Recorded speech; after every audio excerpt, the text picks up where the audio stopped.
Summer of 1994 was a coming of ages for me. I had my first summer job with a couple of buddies. First time I really started conversing with girls. There was bridge jumping, and I had purchased Final Fantasy III for the Super Nintendo Entertainment System.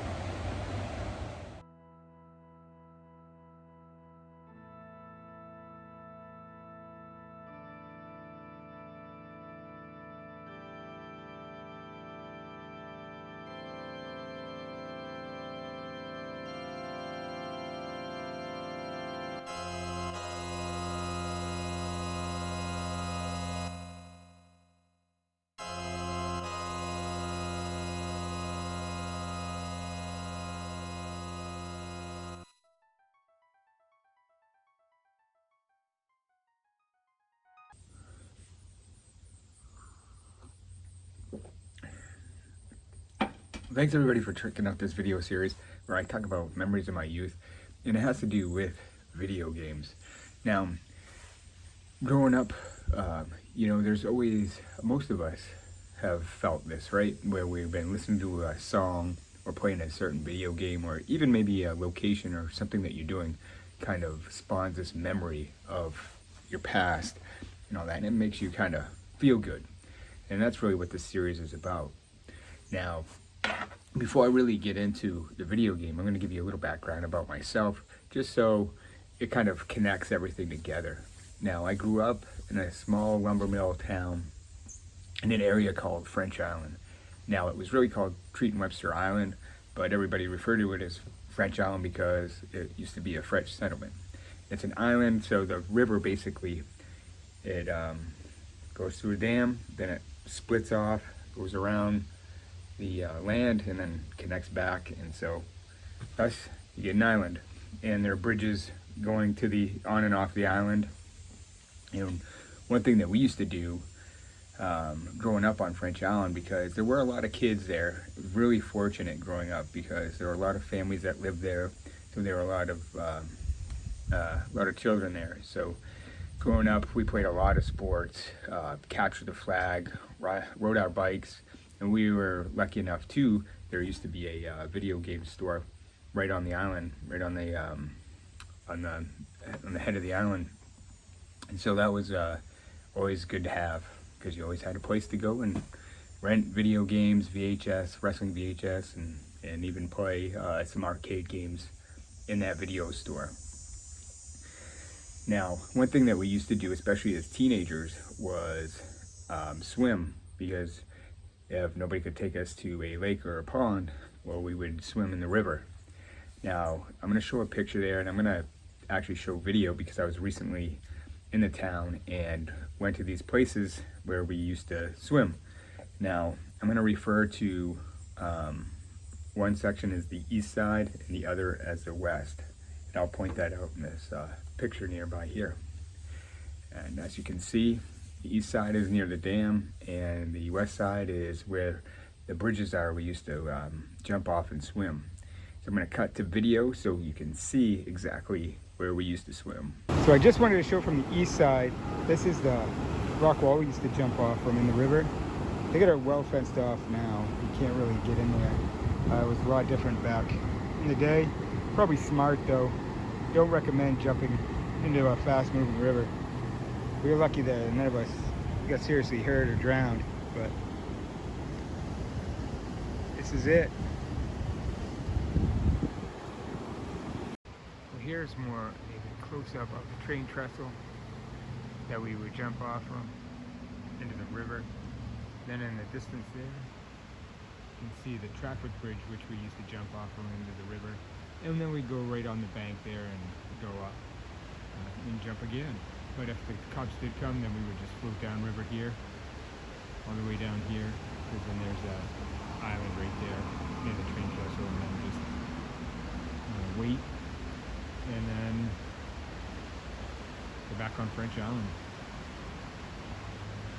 Now, I definitely don't recommend ever doing that because it is very dangerous, and we were lucky that nobody ever got hurt, really. But it was one of those times where it was always fun.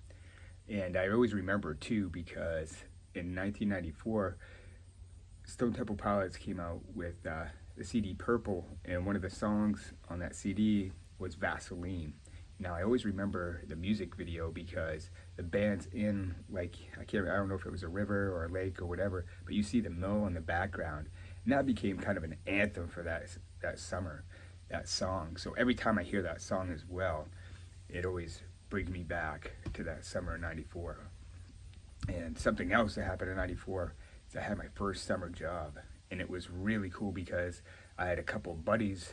We all applied, working at a local university in the dining commons, and we all got the job. Our food service manager was awesome. She was one of the best, and so what we would do is we do pots and pans and dishes and things like that. She did want us to try different jobs, but we liked being in that area because we all got to hang out, and thankfully they allow us to bring in a radio and we listen to music. And around that time we were listening to Snoop Dogg's Doggy Style, Dr. Dre's Chronic, Soundgarden, Super Unknown, and then occasionally I would bring in like Sepultura's Chaos AD, Anthrax, Persistence of Time, things like that, because that was kind of my style. But I loved anytime I listened to Snoop Dogg, Dr. Dre, Soundgarden. Again, always brings me back there because we had a lot of fun. We worked as much as we could. We were excited for making money, and I swear we spent it just as quick as we made it as well. But a great time, and we met a lot of cool people there. And actually some girls that we went to school with actually worked there as well, and it was kind of nice to get to know them a little bit better, because I was such a shy and anxious kid, teenager, and talking to girls was like a huge thing. So really shy, really awkward. I'm not as shy now, but I'm still awkward person. So but it was basically friendships. We weren't dating each other or anything like that, but we'd hang out. Like one of them had a pool and that kind of thing, so it was just a great time. So yeah, on the topic of money and making money and spending it, we spent a lot of time at the mall.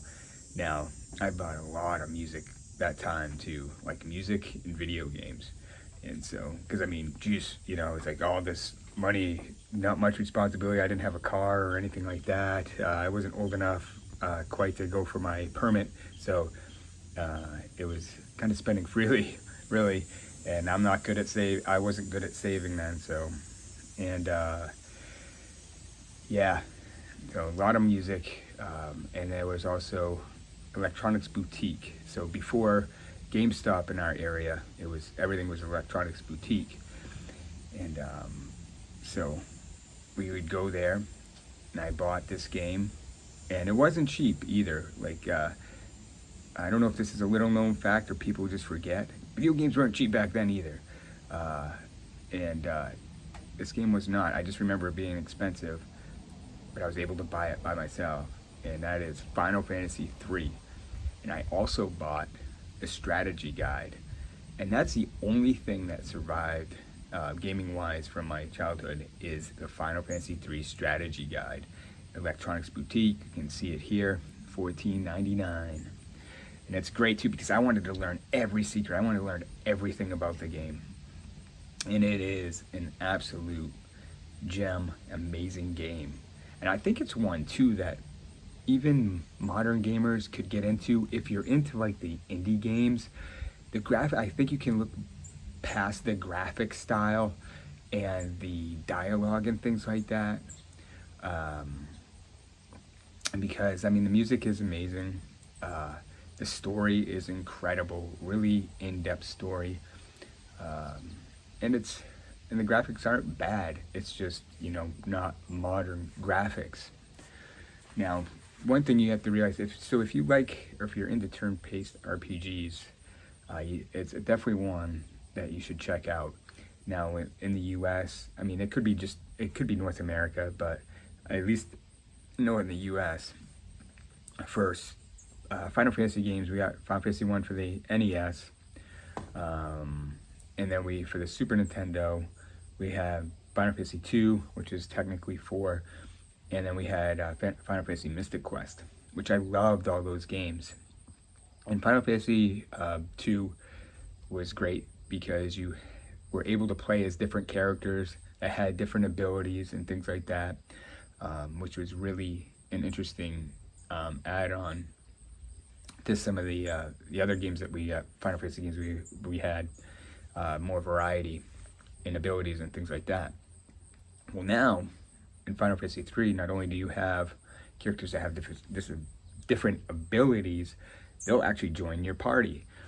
And it gets to the point too, like where you're having to create different parties within the game to defeat the enemies and things like that. And then you can develop a party depending on the abilities and what you're looking for, to go out and the main quest, or even develop the character's abilities. And because there's another thing within Final Fantasy 3 that is really interesting, is Magicite.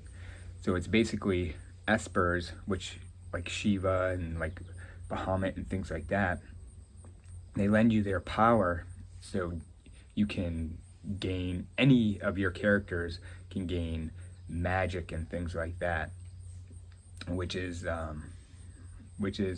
really good ability to do, because then if you want to concentrate on certain characters being a certain way or having certain things, so it makes battle a little bit easier, you can do that. Like, you have the ability to do that.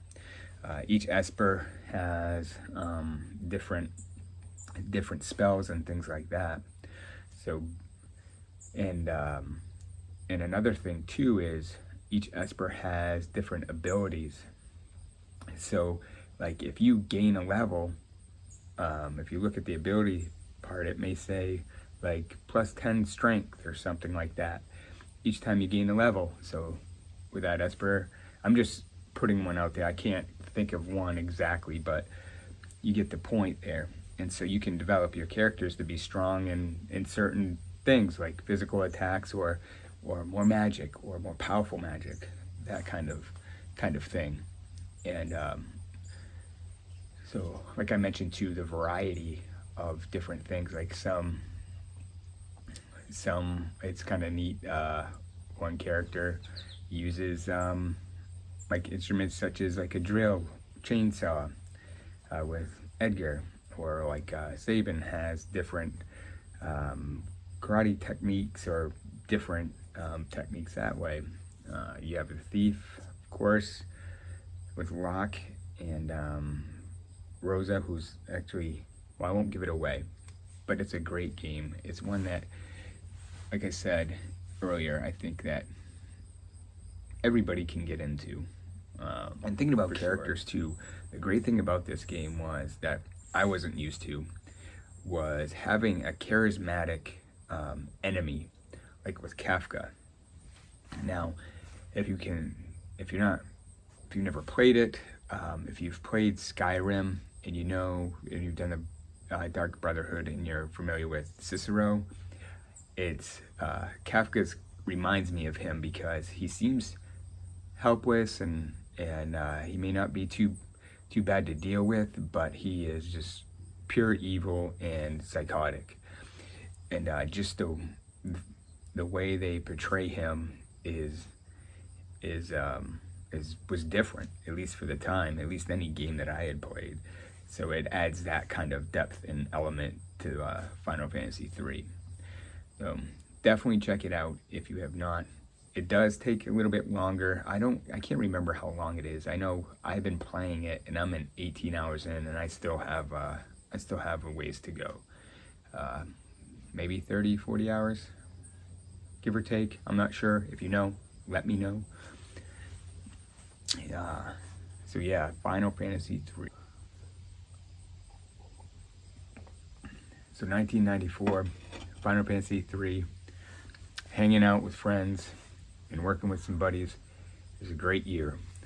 So if you have any of these memories of Final Fantasy 3, let me know about them, because it's fun to talk about. I was recently talking to one of the buddies I worked with about that summer, and it was really fun to reminisce about it. You know, some things, you know, he had some stories that I forgot about, and some things I mentioned to him that he forgot about. So it was a great time, especially when you don't get to see, you know, your friends when they, you know, we all move away, we all go our separate ways, but it's always fun when you get together.